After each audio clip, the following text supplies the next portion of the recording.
শাহবাগের শহীদ Abu Saeed international convention সেন্টারে জাতীয় আইনগত সহায়তা দিবসের উদ্বোধনী আয়োজনে কথা বলছেন প্রধানমন্ত্রী তারেক রহমান। আমরা সরাসরি চলে যাচ্ছি সেখানে।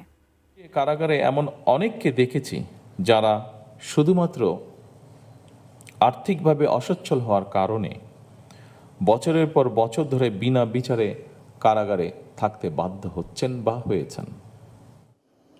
আর্থিকভাবে অসচ্ছল হওয়ার কারণে বছরের পর বছর ধরে বিনা বিচারে কারাগারে থাকতে বাধ্য হচ্ছেন বা হয়েছেন।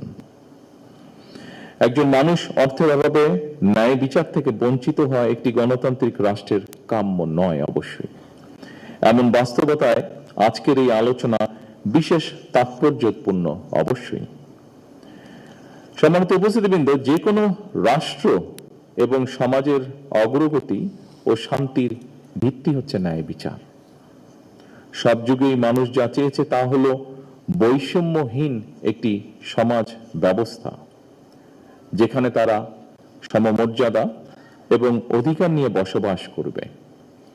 সমতা, সহমর্মিতা এবং পারস্পরিক আস্থা একটা ন্যায়ভিত্তিক সমাজ প্রতিষ্ঠার জন্য অবশ্যই অপরিহার্য। সুতরাং আমি বলবো, ন্যায় বিচার শুধু আদালত বা আইনের বিষয় নয়, এটি একটি মানবিক ও দায়িত্বশীল রাষ্ট্র ব্যবস্থার মূল শক্তি। স্বাধীনতার ঘোষক শহীদ রাষ্ট্রপতি জিয়াউর রহমান বিচার বিভাগের স্বাধীনতা ফিরিয়ে দিয়ে দেশের ন্যায় বিচার প্রতিষ্ঠার শক্ত ভিত্তি স্থাপন করেছিলেন।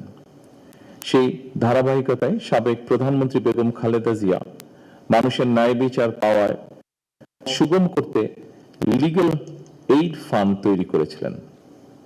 উপস্থিত সকল সুধীবৃন্দ, আমরা বিশ্বাস করি যে রাষ্ট্রে আইনের শাসন, ন্যায় বিচার এবং মানবাধিকার নেই, সেই দেশ কখনোই একটি গণতান্ত্রিক মানবিক রাষ্ট্র হতে পারে না বা হয়ে উঠতে পারে না। দীর্ঘ ১.৫ দশকেরও ফ্যাসিবাদী শাসনের অবসানের পর বাংলাদেশের জনগণ পুনরায় গণতন্ত্রের পথে হাঁটতে শুরু করেছে। এই গণতান্ত্রিক যাত্রা সুসংহত করতে রাষ্ট্রে ন্যায়ের শাসন প্রতিষ্ঠার বিকল্প নেই। আর এই ন্যায় বিচার সবার জন্যই প্রযোজ্য।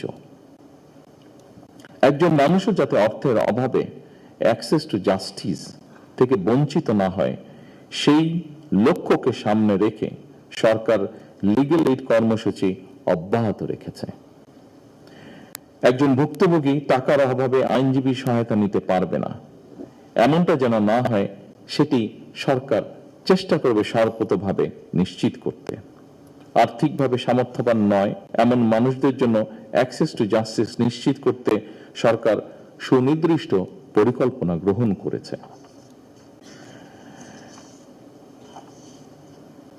সম্মানিত উপস্থিতিবৃন্দ, ন্যায় বিচারের কথা শুধু আইনের বইয়ে নয়, এটি প্রতিটি মানুষের জীবনেই সত্য এবং বাস্তব হয়ে উঠুক, এটি বর্তমান সরকারের প্রত্যাশা। ন্যায় বিচার কখনোই কেবল আদালত কেন্দ্রিক নয়, কোনো প্রক্রিয়া নয়, এটি কোনো জীবন্ত মূল্যবোধ। এটি একটি জীবন্ত মূল্যবোধ যা রাষ্ট্রের প্রতিটি নীতি, প্রতিটি সিদ্ধান্ত এবং প্রতিটি প্রতিষ্ঠানের কার্যক্রমে অবশ্যই প্রতিফলিত হওয়া প্রয়োজন। ন্যায়প্রণতা তখনই অর্থবহ হয়ে ওঠে যখন আইন মানুষের উপর প্রয়োগের একটি যান্ত্রিক উপায় না হয়ে বরং তাদের মর্যাদা সংরক্ষণ এবং প্রাপ্ত অধিকার নিশ্চিত করার একটি গভীর নৈতিক অঙ্গীকারের রূপ নেয়। বাংলাদেশের রাষ্ট্র গঠনের ইতিহাসেও এই ন্যায়বোধ একটি শক্তিশালী প্রেরণা হিসেবে কাজ করেছে। যেহেতু ন্যায় বিচার প্রাপ্তি প্রতিটি মানুষের সাংবিধানিক অধিকার, যেহেতু সেই অধিকার যাতে প্রত্যেকটি মানুষ চর্চা করতে পারে, তাদেরকে সরকার যথাসাধ্য লিগ্যাল এইড দিবে। এই লক্ষ্যে ইতিমধ্যে সরকার সংশ্লিষ্ট বিধিবিধানের প্রয়োজনীয় সংশোধন এনেছে।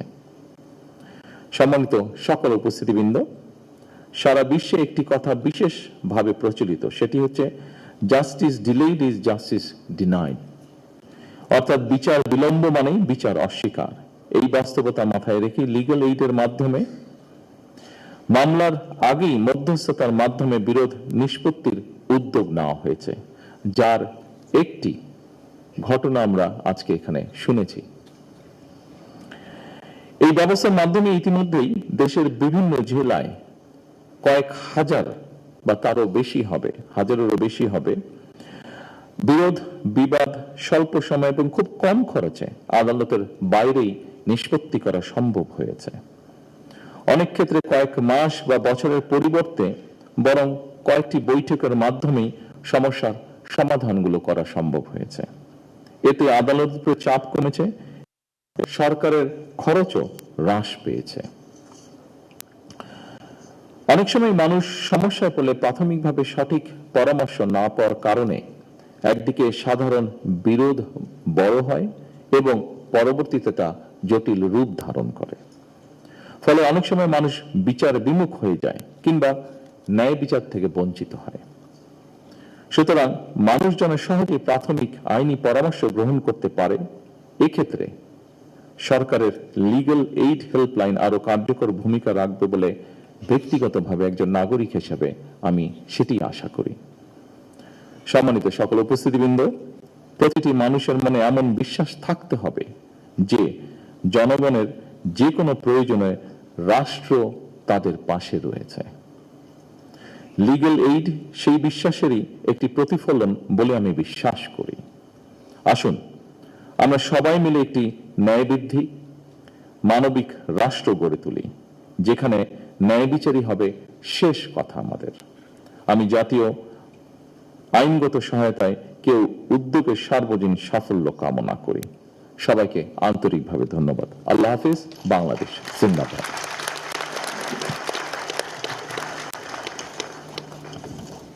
ধন্যবাদ মাননীয় প্রধানমন্ত্রী।